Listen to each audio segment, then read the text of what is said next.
وروسته تر دې چې د افغانیو ارزښت د امریکایي ډالرو پر وړاندې لوړ شو ورسره هم مهاله په بازارونو کې د توکو په نرخونو کې هم تغییر راغی جلال آباد ښاریان په هټیوالو او د توکو په پلورونکو نیوکه کوي وایي چې ډالر که هر څومره ارزانه شي بیا هم دوی خپل نرخونه د پخوا په څیر لوړ ساتي که څوم ډالر تاسې ګوره چې ورځ تر بلې هغه خپل ارزښت د لاسه ورکوي رالویږي راټیټېږي خو متاسفانه چې په نرخونو کې که هغه په خوراکي مواد دي که هغه مثلا مشروبات دي که هغه مثلا وریجه ده یا اوړه دي که هر څه دي په هغې کې هېڅ تغییر نه ده راغلی په هماغه کچه باندې ولاړ دي پورته کېږي خو ولې راټیټېږي نه هیله مو دا ده چې په دغه برخه کې د ټولو توکو نرخونه راټیټ شي تر څو ولس وکولی شي چې په اسانۍ سره خپل خوراکي توکي ترلاسه کړي نو زموږ ملي پیسه چې د افغانۍ ده نو کله چې دی ډالر پورته نو دکانداران هم چې دی که نه خپل نرخونو کې ما ډالر مطابق یو 500 روپۍ خپله ګټه پې اچوي خپله مزدوري پې اچوي که دا اوړه موږ مخکې دلته خرڅول په 2500 روپۍ نو موږ اوس اوړه ورکوو دلته په 2100 روپۍ نو موږ هم یو 500 روپۍ خپله مزدوري پکې ځان ته نیسو که نه نو ډېر جنسونو کې فرق راغلی دی غوړي ارزانه شوي دي اوړه ارزانه شوي دي هر یو شي کې چې دی د ډالرو په نسبت فرق راغلی دی هټیوال بیا دا نه مني چې ګواکې دوی د نرخونه د پخوا په شان لوړ ساتلي وي دوی وایي نرخونو کې تغییر راغلی خو نیوکه یې په تجارانو ده چې بازار یې انحصار کړی او نه پرېږدي چې ارزاني راشي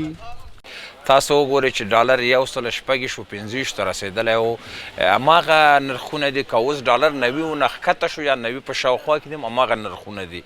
دا علت یې څه شی ده چې دا ښار انحصار ده دغه تجارت انحصار ده دغه بزنس د څو کسانو په لاس کې ده دغه وریجه چې بله ورځ ډالر په 1.6 روپۍ باندې و یا 1.25 و یا 1.6 پورې رسېدلی و دا 3000 او 2800 2900 روپۍ اوس هم هماغه ریټ ده که کله موږ لاړ شو تجار موږ ته ډالر ښکته شي نو دوی بیا په افغانیو باندې مال ورکوي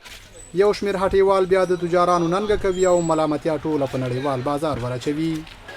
نو اصلي مسله دا ده چې دکاندار په دې کې ملامت نه ده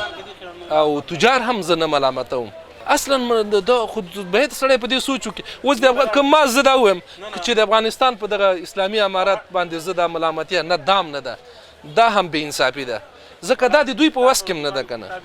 اوس په امریکا کې په خپله غوړي ګران دي په چین کې ګران دي په یوروپ کې ګران دي په جلال آباد ښار کې د تجارت خونې نماینده زلمی اعظمي د هټیوالو دا ادعا ردوي چې ګواکې دوی د بازار انحصار کړی وي نوموړی وایي تجاران بهر ته د پیسو په انتقال او روزمره د افغانیو او ډالرو په نرخونو کې تغییر له ګڼو ستونزو سره مخ کړي افغانۍ ثبات مثلا معلوم نه دی یو ورځ یو نرخ دی بل ورځ بل نرخ دی تجاران چې دی مالونه چې دی په ډالرو باندې اخلي